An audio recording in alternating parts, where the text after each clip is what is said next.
বিশেষ করে রমজানুল মোবারকের শেষ দশকের গুরুত্ব এবং তাৎপর্য কি? এ নিয়ে আলোচনা করবার জন্য আজকে আমাকে আমন্ত্রণ জানানো হয়েছে। দেশ ও প্রবাস থেকে যে যেখান থেকে শুনছেন এবং দেখছেন প্রোগ্রামটি, প্রত্যেকে মোবারকবাদ জানিয়ে আমি শুরু করছি। শেষ দশকের গুরুত্ব কি? আমরা জানি যে রমাদানুল মোবারক, এটি রমাদান শব্দটির শাব্দিক অর্থ হচ্ছে পুড়ে দেয়া, জ্বালিয়ে দেয়া, বংশীভূত করে দেয়া। একজন বান্দাবান্দির জীবনের সকল গুনাহ মাফ করে দেবার জন্য আল্লাহ সুবহানাহু ওয়া তাআলা রমাদানুল মোবারক নেয়ামত হিসেবে দিয়েছেন।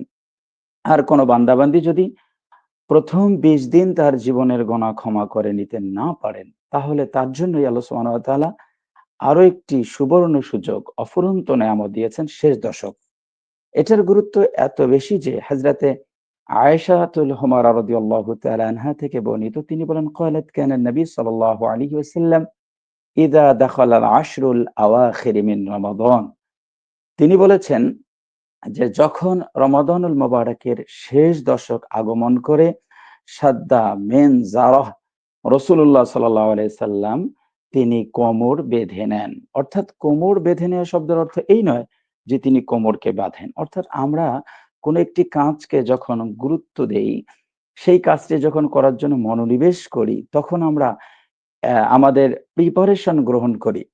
ঠিক এখানে মূলত পরিপূর্ণ প্রিপারেশন গ্রহণ করার বিষয়টি বলা হয়েছে।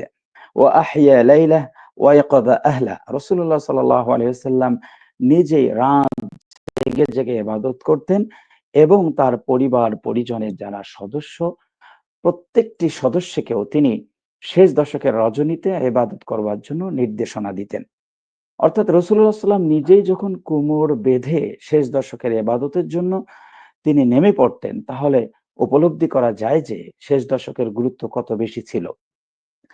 শেষ দশককে কার্যকরী করবার জন্য, ফলপ্রসূ করবার জন্য রাসূলুল্লাহ সাল্লাল্লাহু আলাইহি সাল্লাম ইতিকাফ করতেন। এই একই হাদিস অর্থাৎ আয়েশাতুল হুমারা রাদিয়াল্লাহু তাআলা আনহা থেকে তিনি বর্ণনা করেছেন যে ক্বালাত আন্না নবী সাল্লাল্লাহু আলাইহি সাল্লাম কানা ইয়াতিকাফু ফিল আশরিল আওয়াখির মিন রমাদান। রাসূলুল্লাহ সাল্লাল্লাহু আলাইহি সাল্লাম রমাদানুল মোবারকের শেষ দশকে তিনি ইতিকাফ করেছেন। হাত্তা তাওয়াফাহুল্লাহু, সেই পর্যন্ত ইতিকাফ করেছেন যে পর্যন্ত তিনি মৃত্যুবরণ করেননি। অর্থাৎ তার জীবনে তিনি মৃত্যুর পূর্বলগ্ন পর্যন্ত ইতিকাফে মনোনিবেশ করেছেন। সুম্মা তাকাফা আজওয়াজুহু মিন বাদিহি, শুধুমাত্র তিনি ইতিকাফ করেছেন তা না। এটি সহিহুল বুখারী থেকে আমি হাদিসটি আপনাদেরকে শোনাচ্ছি যে রাসূলুল্লাহ সাল্লাল্লাহু আলাইহি সাল্লাম নিজেই ইতিকাফ করেছেন এবং আজওয়াজুহু মিন বাদিহি, তার পরিবারের তার বিবিগণ যারা ছিলেন, তিনি তাদেরকেও এই ইতিকাফের জন্য নির্দেশনা দিতেন।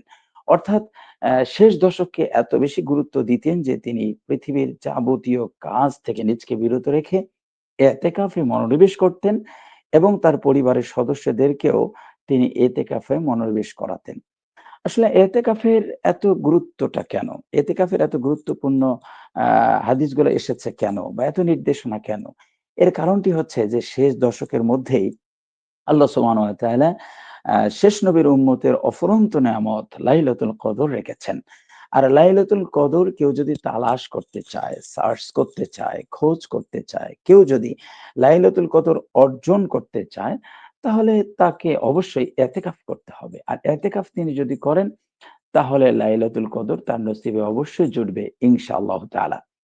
এজন্য আমরা আরো একটি হাদিস জানি, হযরতে আয়েশাতুল হুমারা রাদিয়াল্লাহু তাআলা আনহা থেকে বর্ণিত, ক্বালাত কুলতু ইয়া রাসূলাল্লাহ, তিনি বলেন যে আমি জিজ্ঞেস করলাম, হে আল্লাহর রাসূল সাল্লাল্লাহু আলাইহি সাল্লাম, আরাইতু ইন আলিমতু আইয়া লাইলাতুল কদর মা আকুলু ফিহা, আমি যদি কখনো বুঝতেই পারি সিম্পটম দেখে, নিদর্শনাবলী দেখে যে লাইলাতুল কদর এই রাতটি হচ্ছে, অর্থাৎ যে রাতে লাইলাতুল কদর, সে রাতটি যদি আমি বুঝতে পারি, উপলব্ধি করতে পারি, তাহলে আমি আল্লাহ সুবহানাহু ওয়া তাআলার কাছে কি দোয়া করব, কি প্রার্থনা করব?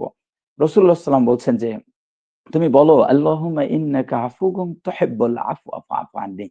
হে রব, নিশ্চয়ই আ তুমি আ আমাদেরকে অনেক পছন্দ করো। আ আমাদের গুনাহ মাফ করতে তুমি ভালোবাসো। সুতরাং তুমি আমাদেরকে ক্ষমা করে দাও, মাফ করে দাও। অর্থাৎ লাইলাতুল কদর কোন বান্দা-বান্দি যদি পেয়ে যায়, তাহলে তিনি আল্লাহ সুবহানাহু ওয়া তাআলার কাছে ক্ষমার জন্য প্রার্থনা করবেন। আর মহান রব তাকে ক্ষমা করে দিবেন। আমরা যেমনটি জানি একটি সহিহ বুখারীতে হযরত আবু হুরায়রা রাদিয়াল্লাহু তাআলা আনহু থেকে যে হাদিসটি, এটি বহুল প্রসারিত, প্রচলিত হাদিস, মাশহুর একটি হাদিস। এই হাদিস আমাদের প্রায় প্রত্যেক মুমিনের জানা আছে। রাসূলুল্লাহ সাল্লাল্লাহু আলাইহি ওয়াসাল্লাম বলছেন যে, "মান সামা ঈমানান ওয়া ইহতিসাবান গুফিরা লাহু মা তাকদ্দামা মিন যামবি।" কোন ব্যক্তি যদি সিয়াম পালন করেন ঈমানের সাথে, ইহতিসাবের সাথে, গুরুত্ব দিয়ে, ইখলাসের সাথে, একনিষ্ঠ শুধুমাত্র আল্লাহ সুবহানাহু ওয়া তাআলার জন্য পালন করেন, গুফিরা লাহু মা তাকদ্দামা মিন যামবিহি, তার জীবনের গুনাহগুলো আল্লাহ সুবহানাহু ওয়া তাআলা ক্ষমা করে দিবেন। আবার রাসূলুল্লাহ সাল্লাল্লাহু আলাইহি ওয়াসাল্লাম বলেছেন যে, "মান কামা ঈমানান ওয়া ইহতিসাবান গুফিরা লাহু মা তাকদ্দামা মিন যামবিহি।" কোন ব্যক্তি যদি ঈমান ও ইহতিসাবের সাথে কিয়ামুল লাইল করে, সলাতুত তারাবিতে সে লোকটি যদি ইবাদতে মনোনিবেশ করে, তাহলে তারও জীবনের গুনাহগুলো আল্লাহ রাব্বুল আলামিন মাফ করে দিবেন। একই হাদিসে ৩য় বার রাসূলুল্লাহ সাল্লাল্লাহু আলাইহি ওয়াসাল্লাম বলছেন যে, "মান কামা ফি লাইলাতিল কদর ঈমানান ওয়া ইহতিসাবান গুফিরা লাহু মা তাকদ্দামা মিন যামবি।" কোন ব্যক্তি যদি লাইলাতুল কদর পেয়ে যায়, আর সেই লাইলাতুল কদরে সে ব্যক্তি যদি এবাদতে মনোনিবেশ করতে পারে, রাতটিকে কার্যকরী করতে পারে, সেই রাতটিকে যদি ফলপ্রসূ করতে পারে, সেই রাতে যদি এবাদতে কাটাতে পারে, কিয়ামে, কোরআনুল কারীম তেলাওয়াতে, জিকিরে, তাসবিহ, তাহলিলে, এই রাতটিকে যদি কার্যকর করতে পারে, গুফিরা লাহু মা তাকদ্দামা মিন যামবিহি, তাহলে আল্লাহ সুবহানাহু ওয়া তাআলা তার জীবনের গুনাহগুলোকে মাফ করে দিবেন। সুবহানাল্লাহি ওয়া বিহামদিহি। অর্থাৎ লাইলাতুল কদর যে ব্যক্তি পেলেন, তার জীবনের গুনাহগুলো তিনি মাফ করে নেবার সুবর্ণ সুযোগ পেলেন। আর যদি কোনো ব্যক্তি লাইলাতুল কদর অর্জন করতে চায়, তার জন্য শেষ দশকে আসতে হবে এবং শেষ দশকে তাকে খোঁজ করতে হবে, তালাশ করতে হবে, লাইলাতুল কদর অর্জন করতে হবে। আর লাইলাতুল কদর কেউ যদি অর্জন করতে চায়, তার জন্যই আল্লাহ সুবহানাহু ওয়া তাআলা এবং রাসূলুল্লাহ সাল্লাল্লাহু আলাইহি সাল্লাম ইতিকাফের ব্যবস্থা করে দিয়েছেন। কোরআনুল কারীমে আল্লাহ রাব্বুল আলামিন ইতিকাফের কথা বলেছেন। কোরআনুল কারীমের সূরাতুল বাকারা ১৮৭ নং আয়াতে আল্লাহ তাআলা বলছেন, ওয়ালা তুবাশিরুহুন্না ওয়া আনতুম আকিফুনা ফিল মাসাজিদ। আল্লাহ সুবহানাহু ওয়া তাআলা এখানে তাদেরকে শুভ সংবাদ দিয়েছেন এবং বলেছেন তারা যেন মসজিদেই এতেকাফ করেন এবং মসজিদকে এতেকাফের জন্য নির্ধারণ করা হয়েছে। অর্থাৎ একজন মুমিন তিনি এতেকাফ করবেন মসজিদে। আ ২১ তারিখ সন্ধ্যায়, অর্থাৎ মাগরিবের পূর্বেই তিনি মসজিদে আসবেন। আসার পর নিজকে পৃথিবীর সকল ঝামেলা থেকে মুক্ত করে ফেলবেন। এতেকাফ শব্দের শাব্দিক অর্থটাই হচ্ছে to stay in the mosque, অর্থাৎ একটি মসজিদে নিজকে আবদ্ধ করে রাখাটাই হচ্ছে এতেকাফ। এটা কেন করবে? একজন বান্দা-বান্দি এই পৃথিবীর যন্ত্রণা, পৃথিবীর ঝামেলা, এই যে ডিপ্রেশন, এই যে টেনশন, এই যে বিভিন্ন কাজের ব্যস্ততা, এই ব্যস্ততা থেকে সে বান্দা-বান্দি নিজকে আড়াল করে নিবে। একাকিত্ব জীবন যাপন করবে কয়েকদিন। এই সময়টি শুধুমাত্র, কেবলমাত্র, একমাত্র আল্লাহ সুবহানাহু ওয়া তাআলার জন্য মনোনিবেশ করবে। প্রিয় দিনী ভাইয়েরা, আমরা জানি যে বর্তমান এই যে আমাদের মোবাইল ফোনগুলো, আমরা এটাকে যদি কন্টিনিউ চালাই, তাহলে একসময় হ্যাং হয়ে যায়। এই মোবাইল আর কাজ করে না। ঠিক মানুষের জীবন, মানুষের শরীর, মানুষের মেধা, এটি যদি সবসময় চলতে থাকে, তাহলে এটি হ্যাং হয়ে যায়। আর এটা যেন হ্যাং না হয়, আমরা মোবাইলগুলোকে যেমন কিছুক্ষণ সাইলেন্ট মোড এ রেখে দেই অথবা আমরা সুইচ অফ করে রেখে দেই, ঠিক একইভাবে একজন বান্দা-বান্দি এই পৃথিবীর যাবতীয় যন্ত্রণা থেকে নিজকে অফ করে দিয়ে, সাইলেন্ট মুড করে দিয়ে এই লোকটি মসজিদে প্রবেশ করবে। মসজিদে ঢুকে যাবার পর তিনি যদি ২৪ টি ঘন্টা এবাদতে মনোনিবেশ করেন, তাহলে লোকটি যেমন মানসিকভাবে তার ব্রেইনকে রিফ্রেশ করার সুযোগ পাচ্ছেন, একইভাবে তার জীবনের গোনাগুলোকেও তিনি মাফ করে নেবার সুযোগ পাচ্ছেন। এজন্য রাসূলুল্লাহ সাল্লাল্লাহু আলাইহি ওয়াসাল্লাম শেষ দশকে ইতিকাফ করতেন। কানা ইয়াতিকাফা আ ফিল আশরিল আওয়াখির মিন রমাদান হাত্তা তাওয়াফাহুল্লাহ। রাসূল সাল্লাম এজন্য শেষ দশকে ইতিকাফ করতেন যে পর্যন্ত তিনি মৃত্যুবরণ করেন নাই, ঠিক ওই পর্যন্ত তিনি এতেকাফ করেছেন। আর এতেকাফ যখন কোন ব্যক্তি করবেন, তখন নিজকে তিনি আবদ্ধ করে ফেলেন একটি গণ্ডিতে মসজিদের ভিতরে। এজন্য আ আল্লাহ সুবহানাহু ওয়া তাআলা কোরআনুল কারীমে বলছেন, হযরতে ইব্রাহিম আলাইহিস সালাতু ওয়াস সালাম, ইসমাঈল আলাইহিমুস সালাতু ওয়াস সালাম দুজনেই যখন আ মসজিদ নির্মাণ করলেন, কাবা নির্মাণ করলেন বা পুনঃসংস্কার করলেন, তখন আল্লাহ রাব্বুল আলামিন তাদের বলেছেন আন তাহিরা বাইতি লিত-তাইফিনা ওয়াল কাইমিনা ওয়াল আকিফিনা ওয়ার রুকআইস সুজুদ। অর্থাৎ এই মসজিদটি তোমরা পবিত্র রাখো, এখানে যেন বান্দা-বান্দী ইতিকাফ করতে পারে, এখানে যেন রুকুও করতে পারে, এখানে যেন সাজদা করতে পারে। অর্থাৎ মসজিদটি ইতিকাফ করার একটি জায়গা, মসজিদটি রুকু করার জায়গা, মসজিদ সেজদা করার জায়গা। সুতরাং এই যে আমরা শেষ দশককে যদি কার্যকরী করতে চাই, তাহলে আমাদের মসজিদগুলোকে এতেকাফের জন্য নির্ধারণ করতে হবে। এজন্য এতেকাফ এটি অনেকেই বলেন যে বিশেষ করে এটি মাশহুর রিওয়ায়াত হচ্ছে ফুকাহায়ে কেরামের বক্তব্য হচ্ছে, জাজমেন্ট হচ্ছে যে এতেকাফ করা সুন্নতে মুআক্কাদা অথবা মুআক্কাদা কিফায়া অনেকে বলেছেন। অর্থাৎ প্রতিটি মসজিদে এতেকাফ হওয়া উচিত। আর এতেকাফে বান্দা-বান্দি যখন থাকবে তখন তিনি যাবতীয় গুনাহ থেকে নিজকে দূরে রাখবেন এবং তিনি অবশ্যই আল্লাহ সুবহানাহু ওয়া তাআলার অফুরন্ত নেয়ামত লাইলাতুল কদর অর্জন করতে পারবেন। আর যে সমস্ত মা-বোনেরা আছেন, মা-বোনেরাও এতেকাফ করবেন। কারণ এখানে আমরা হাদিসটি এটাই জানি যে রাসূলুল্লাহ সাল্লাল্লাহু আলাইহি সাল্লাম তিনি নির্দেশ দিয়েছেন, "সুম্মা আতাকাফা আজওয়াজুহু মিন বা'দিহি" তিনি তার বিবিদেরকেও বলেছেন যে, "তোমরা এতেকাফ করো।" সুতরাং আমাদের মা-বোনেরাও এতেকাফ করবেন। তাদের জন্য তো লাইলাতুল কদর প্রয়োজন আছে। তারাও তো তাদের জিন্দেগির গুনাহগুলো ক্ষমা করে নিতে চান। তো মা-বোনেরা এতেকাফ করবেন তাদের নিজ গৃহের একটি নির্ধারিত অংশ নির্ধারিত একটি স্থানকে তারা এতেকাফের জন্য নির্ধারণ করবেন। সেখানেই তারা এতেকাফ করবেন।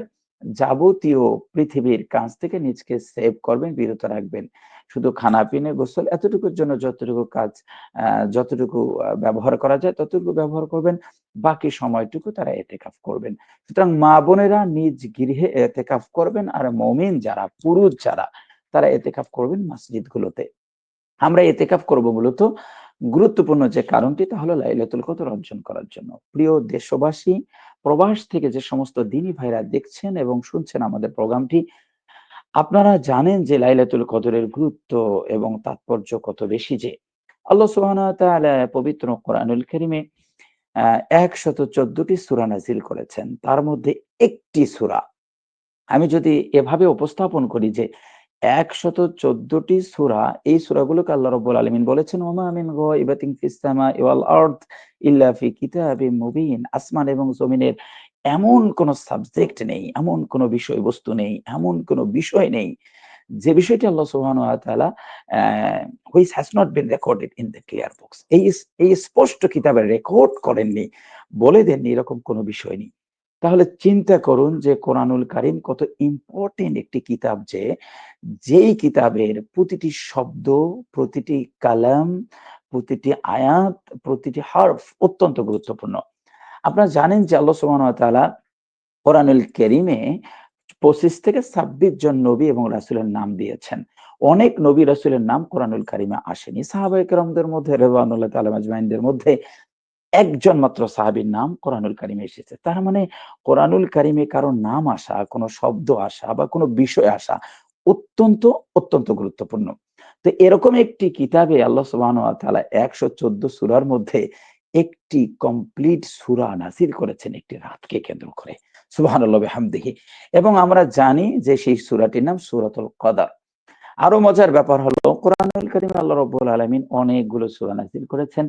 সেই সূরাগুলোর নাম বা নামকরণ করা হয়েছে হয়তো একটি আয়াতকে কেন্দ্র করে বা একটি অংশকে কেন্দ্র করে। যেমন আমি উদাহরণ হিসেবে নিয়ে আসতে পারি কোরআনুল কারীমের সূরাতুল বাকারা। সূরাতুল বাকারা প্রায় ২.৫ পারা ব্যাপী। এই সূরার মাঝে মাত্র ১ রুকু সমপরিমাণ জায়গা আল্লাহ রাব্বুল আলামিন বাকারা তথা গাভী সংশ্লিষ্ট আলোচনা করেছেন। আর আল্লাহ রাব্বুল আলামিন পুরো সূরাতে তাওহীদ, রিসালাত, আখিরাত, কাফিরদের আলোচনা, মুনাফিকদের আলোচনা, বনী ইসরাইলের দীর্ঘ আলোচনা, মূসা আলাইহিস সালাতু ওয়াস সালামের আলোচনা, অনেক বিষয় আলোচনা করেছেন। কিন্তু নামকরণ হয়েছে ওই এক রুকুর আলোচনা নিয়ে। তার মানে আমি বোঝাতে চাচ্ছি যে কোরআনুল কারীমে অনেকগুলো সূরা আছে যেই সূরার নামকরণ একটি অংশকে কেন্দ্র করে আবার ভিন্ন আলোচনা ওই সূরায় স্থান পেয়েছে। এক্সেপশনাল একটি সূরা, সূরাতুল কদর। সুবহানাল্লাহ! এই সূরার নাম, এই সূরার ভিতরের আলোচনা, এর প্রতিপাদ্য, এর এক্টিভিটিস গুলো, এর কার্যাবলীগুলো একদম সূরাটি শুরু থেকে শেষ পর্যন্ত একটি রাতকে কেন্দ্র করে আল্লাহ রাব্বুল আলামিন নাযিল করেছেন। তার মানে রাতটি কত গুরুত্বপূর্ণ। এর ইম্পোর্টেন্সই এত বেশি যে আল্লাহ রাব্বুল আলামিন এই রাতকে কেন্দ্র করে আয়াত নাজিল করে দিয়েছেন, সূরা নাজিল করেছেন। সে সূরাতে আল্লাহ পাক কি বলেছেন? আমরা জানি সকলেই, ইন্না আনজালনাহু ফি লাইলাতুল কদর। আল্লাহ রাব্বুল আলামিন ইন্নাকে জমা করেছেন। নিশ্চয়তা দেওয়ার পরেও এটাকে প্লুরাল করেছেন, বহুবচন করেছেন। করার পরে বলছেন আনজালনা, এখানেও জমা করেছেন। এখানে জমা মুতাকাল্লিম করেছেন আল্লাহ রাব্বুল আলামিন, যে আমরা নাজিল করেছি বলে এটাকে মূলত তাকিদের কারণে এসেছে, গুরুত্বারোপ করার কারণে এসেছে। আল্লাহ রাব্বুল আলামিন বলছেন যে নিশ্চয়ই, নিশ্চয়ই আমি নাজিল করেছি আমার এই কিতাবকে, অর্থাৎ কোরআনুল কারীমকে নাজিল করেছি একটি রাতে, লাইলাতুল কদর। ওয়ামা আদরাকা মা লাইলাতুল কদর। এখানে তাফসিরে জালালাইনে লেখা হয়েছে, মা আলামাকা ইয়া মুহাম্মদ, আপনি কি জানেন যে লাইলাতুল কদর কি? মা হুয়া লাইলাতুল কদর। আসলে লাইলাতুল কদরটা কি, এটি কি আপনার জানা আছে? তার মানে এই কদরের রাতটি এত গুরুত্বপূর্ণ, তাৎপর্যমণ্ডিত যে আল্লাহ রাব্বুল আলামিন রাসূলুল্লাহকে অ্যাটেনশন করছেন, আবার গুরুত্ব দিচ্ছেন যে আপনি এটাকে গুরুত্ব দেন যে আমি কোন বিষয়টা আলোচনা করছি। লাইলাতুল কদরি খায়রুম মিন আলফি শাহর। এটি এমন রাত যেটি হাজার মাসের থেকে উত্তম। আমরা অনেকে এর অনুবাদ করার চেষ্টা করি যে হাজার মাস বলতে ৮৩ বছর ৪ মাসের থেকে উত্তম। আসলে মুফাসসিরিন ইকরাম কিন্তু বিষয়টিকে এভাবে এক্সপ্লেইন করেননি। তারা এভাবে তাশরিহ করেননি, তাফসিরও করেননি। তারা এটা বোঝানোর চেষ্টা করেছেন যে আরবে তদানীন্তন সময়ে আ হাজার এই গণনাকেই, এই কাউন্টকে তারা সর্বোচ্চ মনে করতেন। তার মানে যেহেতু ১ দিনার, ২ দিনার, ৩ দিনার এরকম হিসেব হতো। সুতরাং তাদের কাছে হাজারটাই সর্বোচ্চ সংখ্যা ছিল। যার কারণে আল্লাহ সুবহানাহু ওয়া তাআলা হাজার সংখ্যা দিয়েই নাজিল করেছেন যে তোমাদের কনসেপশন, তোমাদের চিন্তা, তোমাদের মেধায় সর্বোচ্চ ধারণ ক্ষমতা হচ্ছে যে হাজার। সুতরাং এটি হাজার মাসের থেকেও উত্তম। আসলে বর্তমান যুগে আমরা কি জানি? আমরা হাজার, লাখ, কোটি এগুলার হিসেব আমাদের কাছে নেই। এখন আমরা এটাকে হাজার, হাজার থেকে এখন million, billion, trillion or trillion এগুলো আমরা হিসেব নিয়ে এসেছি। তার মানে আমাদের গণনার যে শেষ সীমারেখা, আল্লাহ সুবহানাহু ওয়া তাআলা সেটাকে দিয়ে উদাহরণ দিয়েছেন যে আরবের মানুষের গণনার শেষ চিন্তাটা ছিল হাজার। তারা হাজারকে বিরাট কিছু ভাবতেন, বিশাল কিছু ভাবতেন। যার কারণে আল্লাহ রাব্বুল আলামিন বলছেন যে খায়রুম মিন আলফি শাহর। এটি হাজার মাসের থেকে উত্তম। এখানে হাজার মাস বলতে হাজার মাস না, হাজার, হাজার মাসের থেকেও উত্তম। আবার এখানে খায়রুন শব্দটি এটি ইসমে তাফদীল, আ আমরা যেটা জানি superlative degree, good, better, best. আল্লাহ সুবহানাহু ওয়া তাআলা এই খায়রুন শব্দ দ্বারা বোঝাচ্ছেন যে হাজার মাসের সমান না, হাজার, হাজার মাসেরও সমান না, তার থেকেও উত্তম। অর্থাৎ আল্লাহ সুবহানাহু ওয়া তাআলা বুঝাচ্ছেন, বান্দা-বান্দি গোটা পৃথিবীতে তুমি যদি হাজার, হাজার মাস, মিলিয়ন, বিলিয়ন মাস পর্যন্ত সময় পাও, আর সেটি যদি লাইলাতুল কদর না হয়, ওই রাতগুলো যদি কিয়ামুল লাইল করে ফেলো, ওই রাতগুলোতে যদি কোরআনুল কারীম তেলাওয়াতের রাত বানিয়ে ফেলো, ওই রাতগুলো যদি জিকির, শুকুর, তাসবিহ, তাহলিলে যদি কাটাও, তবুও কিন্তু তুমি এক রাত লাইলাতুল কদরের মতো সমান করতে পারবা না। খৈরুন, এর থেকেও বেস্ট, এর থেকেও বেটার, এর থেকেও উত্তম। অর্থাৎ কোন বান্দা-বান্দি যদি লাইলাতুল কদর বুঝে, তাহলে অবশ্যই তিনি লাইলাতুল কদরকে গুরুত্ব আরোপ করবেন, গুরুত্ব দিবেন এবং ইবাদত করবেন। আর লাইলাতুল কদরটি আছে হলো রমাদানুল মোবারকের শেষ দশকে। যেহেতু আজকের আমাদের আলোচ্য বিষয়টি হচ্ছে যে রমাদানুল মোবারকের শেষ দশক। অর্থাৎ শেষ দশকের সবথেকে ইম্পোর্টেন্ট বিষয়টি হচ্ছে লাইলাতুল কদর। যে লাইলাতুল কদরকে কেন্দ্র করে আল্লাহ সুবহানাহু ওয়া তাআলা একটি কমপ্লিট সূরা নাযিল করেছেন। এই সূরার নামকরণ করেছেন ওই রাতকে কেন্দ্র করে। এই সূরার ভিতরে যত আলোচনা আছে, আলোচনাগুলো ওই রাতকে কেন্দ্র করে। তানাজ্জালুল মালাইকা, সুবহানাল্লাহ। এই রাত্রির এত গুরুত্ব যে আল্লাহ সুবহানাহু ওয়া তাআলা নিষ্পাপ ফেরেশতাদেরকে অবতীর্ণ করেন, প্রেরণ করেন। ফেরেশতাদেরকে কখন পাঠান? ধরুন যে আমরা এরকম দেখি না, কোন একটি জায়গায় যদি সড়ক পথে যদি কোন ঝামেলা হয় বা সড়ক পথের কোন রাস্তা উদ্বোধন করতে হয়, কোন ব্রিজ উদ্বোধন করতে হয়, তাহলে আমরা কি দেখি? যিনি সড়ক পরিবহন মন্ত্রণালয়ের দায়িত্বে আছেন, মন্ত্রী আছেন বা সেক্রেটারি যিনি আছেন, তিনি আসেন। কেন আসেন? যে এই উদ্বোধনটাকে তিনি গুরুত্ব আরোপ করেন, গুরুত্ব দেন। ঠিক আল্লাহ সুবহানাহু ওয়া তাআলা রাতকে এত গুরুত্ব দেন যে এই রাতে আল্লাহ পাক তার ফেরেশতা মণ্ডলীকে প্রেরণ করেন যে, "ফেরেশতারা যাও।" ওয়ার রূহ, নট অনলি জেনারেল ফেরেশতা, সাধারণ ফেরেশতা শুধু না। এখানে আল্লাহ রাব্বুল আলামিন আবার রূহ শব্দ ব্যবহার করে। রূহের তাফসীর আমরা জানি, কোরআনুল কারীমে আল্লাহ পাক বলছেন, "নাযালা বিহির রূহুল আমিন, ইয়াউমা ইয়াকুমুর রূহ ওয়াল মালাইকাতু সাফফা।" কোরআনুল কারীমে অনেকগুলো জায়গায় আল্লাহ রাব্বুল আলামিন রূহ তথা জিবরিল আলাইহিস সালাতু ওয়াস সালামকে বলেছেন। তিনি হচ্ছেন কমান্ডার ইন চিফ। যত ফেরেশতা আছে সাইয়্যিদুল মালায়েকা, ফেরেশতাদের সর্দার যিনি, সবথেকে দামি, সবথেকে মর্যাদাপূর্ণ ফেরেশতা যিনি, তাকেও আল্লাহ রাব্বুল আলামিন বলেন, "জিবরিল তুমিও যাও। আজকের রাতের গুরুত্ব এত বেশি যে আমার বান্দা-বান্দীরা বিভিন্ন মসজিদে তারা সলাতে, কিয়ামে তারা কোরআন তেলাওয়াতে নিয়োজিত। বিশেষ করে তারা দোয়া পড়ছেন। হে জিবরিল তুমিও যাও।" জিবরিল আলাইহিস সালাতু ওয়াস সালাম এবং অন্যান্য ফেরেশতারাও আসেন। কোন হাদিসে যেমন কুনিয়াতুত তালিবিনে আছে যে ৭০,০০০ ফেরেশতা নেমে আসেন অথবা আনলিমিটেড অগণিত ফেরেশতা নেমে আসেন। তারা আসার পরে কি করেন? সে কথাগুলো আল্লাহ রাব্বুল আলামিন কোরআনে বলেছেন। সুবহানাল্লাহ। তানাজ্জালুল মালায়েকাতু ওয়ার-রূহ বিইذনি রাব্বিহিম মিন কুল্লি আমর। আল্লাহ রাব্বুল আলামিন যেগুলো প্রেরণ করেছেন সেগুলো নিয়ে তারা আসেন। তারা আল্লাহ পাকের বারতা, আল্লাহ পাকের রহমতের, দয়ার, মাগফিরাতের বারতা মানুষের ঘরে, ঘরে পৌঁছায় দেন। স্পেশালি সালামুন হিয়া হাত্তা মাতলাইল ফাজর। যতক্ষণ পর্যন্ত ফজর উদিত হয় না, ততক্ষণ পর্যন্ত তারা সালাম বিনিময় করেন। এজন্য গুনায়ে তলিবিনে আছে যে মানুষ যখন সালাম বিনিময় করেন তখন ফেরেশতারা তাদেরকে সালাম দেন যাদের অন্তঃকরণে প্রশান্তি লাভ করে। এবং একটি রিওয়ায়াতে আছে যে ফেরেশতারা এসে লাইলাতুল কদরে যারা ইবাদতে মনোনিবেশ করেন, যারা দোয়া করতে থাকেন, তাদের দোয়ায় অংশগ্রহণ করে তারা আমিন, আমিন বলতে থাকেন। ফেরেশতা মণ্ডলী আমি একটা নোট দিচ্ছি আপনাদেরকে, একটি কোটেশন দিচ্ছি।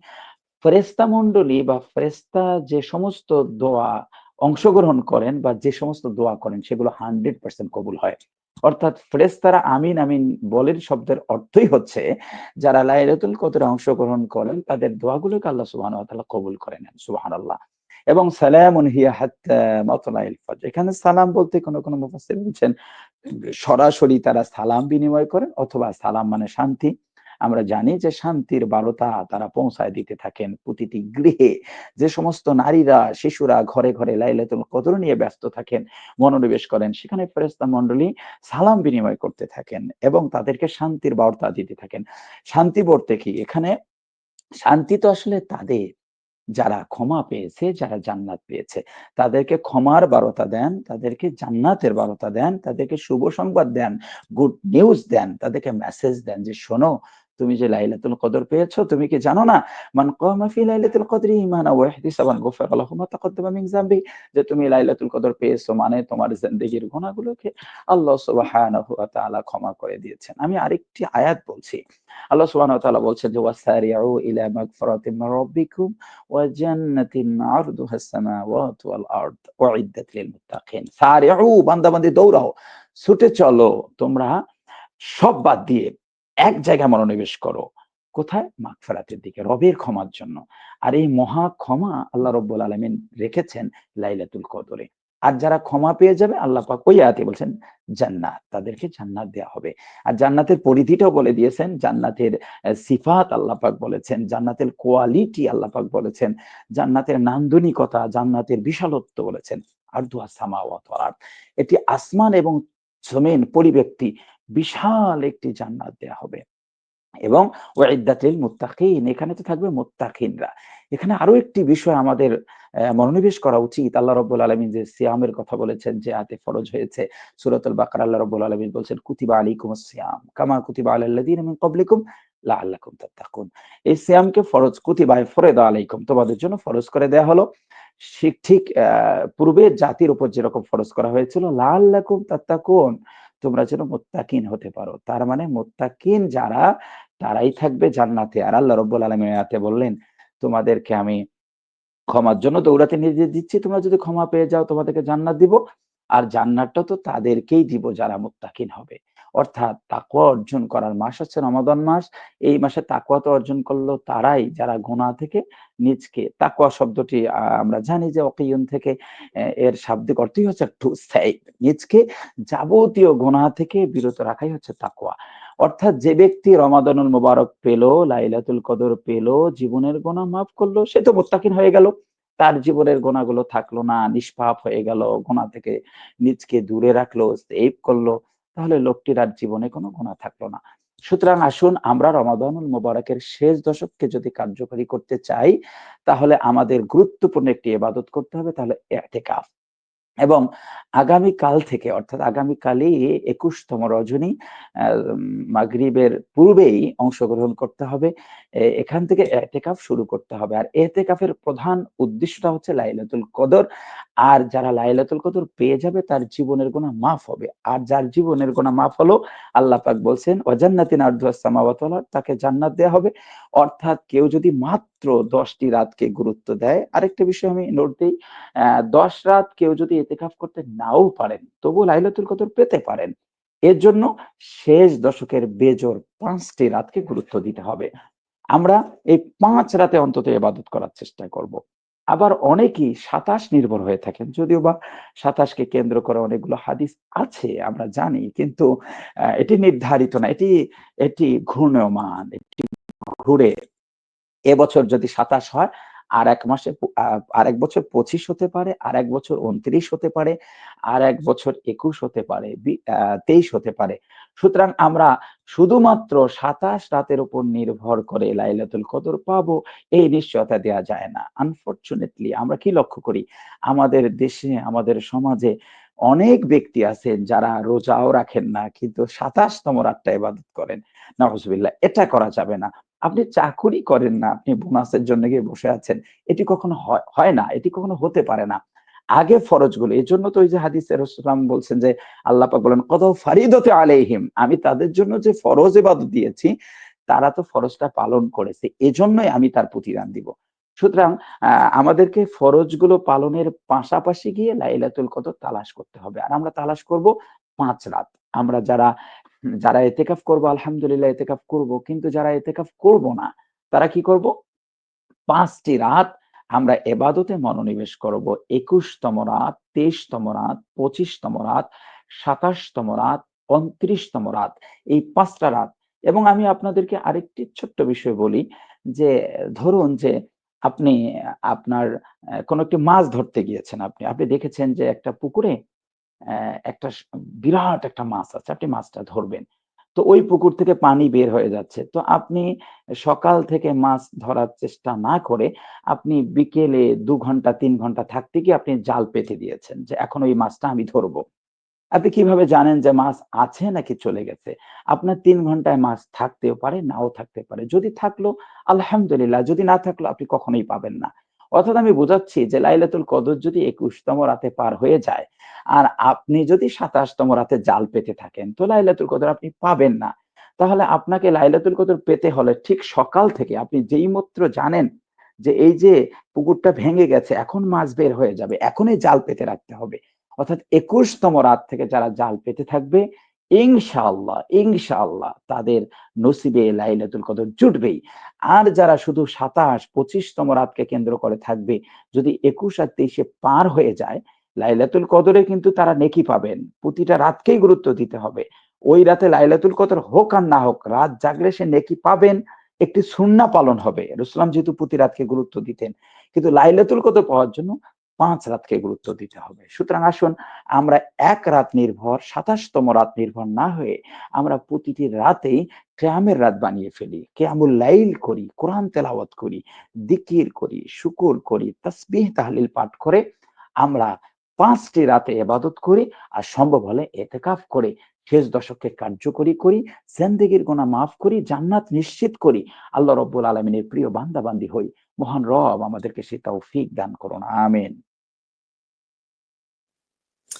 আল্লাহুম্মা আমিন। শুকরান, জাযাকাল্লাহ মুহতারাম। আমরা এতক্ষণ পর্যন্ত শুনছিলাম মাহে রমাদানের শেষ দশক। অত্যন্ত চমৎকারভাবে আলোচনা উঠে এসেছে। আশা করি দর্শক আপনার এই আলোচনা থেকে পাথেয় খুঁজে পাবে এবং ইবাদতের বসন্তকাল পবিত্র মাহে রমাদানের শেষ দশককে কাজে লাগিয়ে ইনশাআল্লাহ লাইলাতুল কদর আমরা আমাদের নসিবে লুফে নিতে পারবো ইনশাআল্লাহ। মুহতারাম, শুকরান, জাযাকাল্লাহ। আমরা দেখতে দেখতে প্রোগ্রামের একদম শেষ প্রান্তে চলে এসেছি। এবার বিদায়ের পালা। আপনার কাছ থেকে না চাইতেও এখন বিদায় চাইতে হচ্ছে। সর্বশেষ ১ মিনিট এডুকেশন টাইমস এর এই আয়োজন এবং আপনার অনুভূতি দর্শকদের উদ্দেশ্যে গুরুত্বপূর্ণ একটি নসিহা করেই আপনি এর মাধ্যমে আমাদের কাছ থেকে বিদায় নিবেন ইনশাআল্লাহ। ইনশাআল্লাহ তাআলা। বর্তমান যেহেতু অনলাইন প্ল্যাটফর্ম খুবই গুরুত্বপূর্ণ। আমরা দেখি যে অফলাইনের থেকে অনলাইন এখন খুবই কার্যকরী।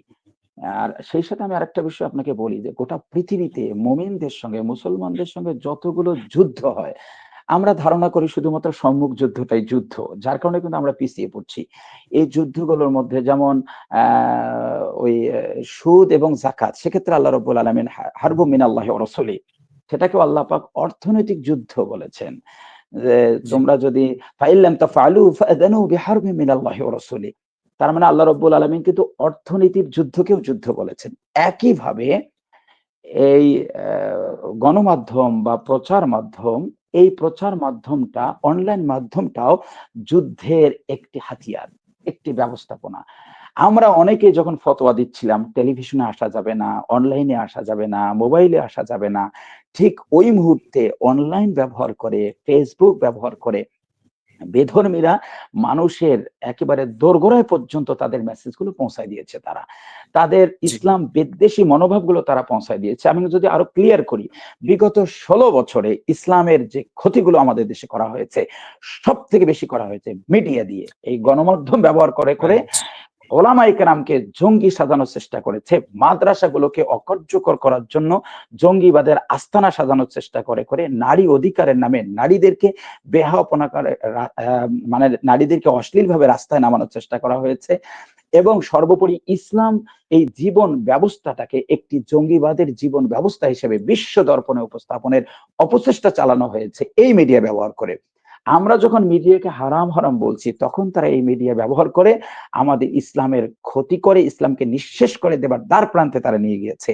মাশাআল্লাহ, ঠিক এই মুহূর্তে আপনাদের মতো কিছু সচেতন, কিছু অ্যালার্ট, কিছু ওলামায়ে কেরাম যারা বিচক্ষণ, তারা এই মিডিয়াকে অপসংস্কৃতি থেকে বের করে এটি দাওয়াতি মাধ্যম হিসেবে নিয়ে আসবার জন্য তারা চেষ্টা করেছেন। এবং যার কারণে আমরা কি দেখি, এই যে গণঅভ্যুত্থান হলো, এই যে রেভলিউশন হলো, এই রেভলিউশনটা কি দিয়ে হয়েছে? এটিও কিন্তু মিডিয়া বিপ্লবের মাধ্যমে হয়েছে। এবং মিডিয়া বিপ্লব বলতে এই মিডিয়ায় এই রেভলিউশনকে আমি যদি বলি, এটি ঈমানের পক্ষের বিজয় হয়েছে। আমি এটা সহজেই বলব। অর্থাৎ এই মেসেজগুলো কিভাবে গিয়েছে? নিশ্চয়ই আপনার মতো বা আপনাদের মতো বা এই এডুকেশন টাইমস এর মতো কিছু পেজ আছে। আমি যদি স্পেশালি বলি, ফেস দ্য পিপল এর কথা বলব। যে যাই বলুক না কেন, ফেস দ্য পিপল এই অভ্যুত্থানে যে ভূমিকা রেখেছে, আজকের আমি আপনাদের এডুকেশন টাইমস থেকে আমি সাগর ভাইকে অসংখ্য মোবারকবাদ জানাচ্ছি। যখন মিডিয়াগুলো ইসলাম বিদ্বেষী মনোভাব প্রচার করছিলেন, যুব সমাজকে যখন অপসংস্কৃতি, অপকর্মে নিয়োজিত করার চেষ্টা করছিলেন, তখন ফেস দ্য পিপল সহ কিছু মিডিয়ার সামনে দাঁড়িয়ে এই সমস্ত যুবকদেরকে সঠিক, সত্যের এবং ন্যায়ের পক্ষে নিয়ে আসার চেষ্টা করেছে। ঠিক এডুকেশন টাইমস আপনারাও ঠিক এই মুহূর্তে এই গ্লোবালাইজেশনের যুগে এই যে মিডিয়ার যুদ্ধের সময় আপনারা একটি যুদ্ধের সৈনিক হিসেবে আবির্ভূত হয়েছেন। এটি আমার অনুভূতি এবং আপনাদেরকে মোবারকবাদ। আমি চাই যে এরকম অনেক মিডিয়া আসুক এবং এর মাধ্যমে মানুষের কাছে সঠিক মেসেজগুলো পৌঁছুক, মানুষ সচেতন হোক এবং ইসলামী জাগরণ তৈরি হোক। সেই সাথে আপনাকে এবং এডুকেশন টাইমসে সংশ্লিষ্ট যারা, আপনাকে দেখছি কিন্তু আপনার ক্যামেরার পিছনে অনেকেই আমরা দেখছি না এবং আমার সহকারীও আছেন, অনেকেই কাজ করেন। আসলে আমরা তাদেরকেও দেখি না। আমি প্রত্যেককেই মোবারকবাদ জানাচ্ছি এবং প্রত্যেকের সুস্বাস্থ্য কামনা করছি। আল্লাহ রাব্বুল আলামিন আমাদের সবার জন্য এই কাজগুলোকে কল্যাণকর করুন এবং জিন্দেগির গুনাহ মাফ করে আমাদের নাজাতের ওসিলা হিসেবে আল্লাহ রাব্বুল আলামিন কবুল করুন। এই প্রত্যাশা রেখে আজকের মতো বিদায় নিচ্ছি। প্রত্যেকটি দর্শক শ্রোতাকে মোবারকবাদ জানাচ্ছি এবং দোয়া চাচ্ছি এবং সেই সাথে আবারও আপনাকে মোবারকবাদ জানাচ্ছি। আসসালামু আলাইকুম ওয়া রাহমাতুল্লাহি ওয়া বারাকাতুহু। ওয়ালাইকুম আসসালাম রহমতুল্লাহ বারাকাতুহু। মহতারাম, ব্যস্ততার মাঝেও আপনি আমাদের আমন্ত্রণে সাড়া দিয়ে এডুকেশন টাইমস এর পেজে হাজির হয়েছেন, আমাদের স্ক্রিনে দর্শকদের উদ্দেশ্যে গুরুত্বপূর্ণ নসিহা পেশ করেছেন। এই জন্য এডুকেশন টাইমস এর পক্ষ থেকে, এলফাইন ট্রেড ইন্টারন্যাশনালের পক্ষ থেকে এবং হক ল একাডেমির পক্ষ থেকে আপনাকে আন্তরিক ধন্যবাদ এবং মোবারকবাদ জানাচ্ছি। পাশাপাশি দোয়া করছি আল্লাহ রাব্বুল আলামিন আপনাকে সুস্থতার সাথে দীর্ঘ নেক হায়াত দান করুন। আমরা আমিন। ইনশাআল্লাহ অন্য কোনো সময় দেখা হবে অন্য কোনো বিষয়ে। সেই পর্যন্ত আপনি সুস্থ থাকুন। আপনার কাছ থেকে বিদায় চেয়ে নিচ্ছি। আসসালামু আলাইকুম ওয়া রাহমাতুল্লাহ।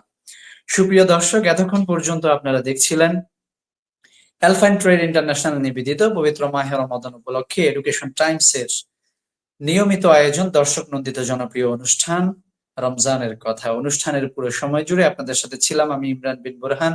আজকে আমাদের সাথে অনারেবল গেস্ট হিসেবে উপস্থিত ছিলেন বিশিষ্ট আলেমে দ্বীন, বিশিষ্ট ইসলামী চিন্তাবিদ হযরত মাওলানা শফিউল আজম। আজকে আমাদের আলোচনার বিষয় ছিল মাহে রমাদানের শেষ দশক। আশা করি আপনারা এই আলোচনা থেকে আপনাদের পাথেয় খুঁজে পাবেন। সুপ্রিয় দর্শক, বিদায়ের মুহূর্তে আপনাদেরকে আমরা যে বিষয়টা জানিয়ে রাখতে চাই সেটা হচ্ছে অ্যালপাইন ট্রেড ইন্টারন্যাশনাল যে যাদের নিবেদনে আজকে আমাদের এই প্রোগ্রাম, তারা বাংলাদেশ সরকার কর্তৃক অনুমোদিত সৌদি আরব এবং মালয়েশিয়ার ওয়ার্কিং ভিসা নিয়ে কাজ করছে। তাদের রয়েছে 3 মাস এবং 15 মাসের ফ্রি ভিসার সুযোগ। যারা ওয়ার্কিং ভিসা খুঁজছেন তারা আমাদের স্ক্রিনে দেওয়া নাম্বারে অথবা অ্যালপাইন ট্রেড ইন্টারন্যাশনালের সরাসরি অফিসে গিয়ে আপনারা যোগাযোগ করতে পারেন ইনশাআল্লাহ। আমরা আপনাদেরকে আরো জানিয়ে রাখতে চাই, যারা বার কাউন্সিল লিখিত এবং প্রিলিমিনারি পরীক্ষার প্রস্তুতি গ্রহণ করছেন, জুডিশিয়ারি পরীক্ষার প্রস্তুতি গ্রহণ করছেন, তাদের জন্য হক ল একাডেমি দীর্ঘদিন পর্যন্ত সুনামের সাথে সার্ভিস দিয়ে আসছে। সীমিত সংখ্যক আসনে অনলাইন এবং অফলাইনে তারা ভর্তি কার্যক্রম চালু করেছে। আপনারা যারা আগ্রহী তারা আমাদের স্ক্রিনে দেওয়া নাম্বারে যোগাযোগ করতে পারেন ইনশাআল্লাহ। সুপ্রিয় দর্শক, মাহে রমাদানের শেষ দশক অত্যন্ত গুরুত্বপূর্ণ সময়। মুসলিম উম্মার জন্য এটা অত্যন্ত তাৎপর্যপূর্ণ একটি সময়। আসুন মাহে রমাদানের এই শেষ দশকে আমরা আমাদের একটা রুটিন তৈরি করে ফেলি। সুপ্রিয় দর্শক, মাহে রমাদানের শেষ দশকে আমরা চেষ্টা করি প্রতিদিন অন্তত নির্দিষ্ট একটা সময় আমরা আল্লাহ রাব্বুল আলামিনের ইবাদতে মশগুল থাকার, নির্দিষ্ট পরিমাণের কিছু টাকা প্রতিদিন সাদাকা করা, প্রতিদিন রাতে সাহারির আগে উঠে ন্যূনতম 4 রাকাত তাহাজ্জুদের নামাজ অথবা কিয়ামুল লাইল যাই বলি না কেন আমরা এটা আদায় করার চেষ্টা করি। এটা যদি আমরা আগামীকাল শুক্রবার থেকে বা 21শে রমাদান থেকে আমরা যদি 20 রমাদান থেকে যদি আমরা এটা শুরু করি ইনশাআল্লাহ একদম 30 রমাদান পর্যন্ত করতে পারি, তাহলে আমরা ইতিকাফ যারা করতে পারছে না দুনিয়াবী ব্যস্ততার কারণে বা বিভিন্ন ব্যস্ততার কারণে, আশা করা যায় ইনশাআল্লাহ যদি এই রুটিনটা আমরা করে নিতে পারি যে প্রতিদিন অন্তত এই লাইলাতুল কদরের নিয়তে নির্দিষ্ট পরিমাণ অর্থ আমরা আল্লাহ রাব্বুল আলামিনের রাস্তায় দান করব। অন্তত এই 10 দিন প্রত্যেক দিন একজন রোজাদারকে আমরা ইফতার করানোর চেষ্টা করব লাইলাতুল কদরের নিয়তে। এই রমাদানের শেষ দশকের প্রত্যেকটা দিন সাহারির আগে উঠে কিয়ামুল লাইল করব, ন্যূনতম 4টা রাকাত যাতে আমরা কিয়ামুল লাইল করতে পারি, এটা লাইলাতুল কদরের নিয়তে। দিনের বেলায় যখনই অবসর পাবো অন্তত 10টা আয়াত কোরআন তেলাওয়াত যাতে আমরা করতে পারি লাইলাতুল কদরের নিয়তে। এটা যদি আমরা একদম 30 রমাদান পর্যন্ত করতে পারি, আশা করা যায় ইনশাআল্লাহ আল্লাহ তাআলা আমাদেরকে লাইলাতুল কদর থেকে মাহরুম করবেন না। সুপ্রিয় দর্শক, আমরা প্রোগ্রামের একদম শেষ প্রান্তে চলে এসেছি। এবার বিদায়ের পালা। বিদায়ের আগে আপনাদের সুস্বাস্থ্য কামনা করছি। আল্লাহ রাব্বুল আলামিন আপনাদেরকে সুস্থতার সাথে দীর্ঘ নেক হায়াত দান করুন। দেখা হবে আগামীকাল রাত 10টা 30 অন্য কোনো ইসলামিক স্কলারের সাথে অন্য কোনো বিষয়ে ইনশাআল্লাহ। সেই পর্যন্ত সুস্থ থাকুন, ভালো থাকুন। আপনাদের দুনিয়া ও আখিরাতের মঙ্গল কামনা করে আজকের মতো বিদায় নিচ্ছি। ওয়াসসালামু আলাইকুম ওয়া রাহমাতুল্লাহি ওয়া বারাকাতুহু।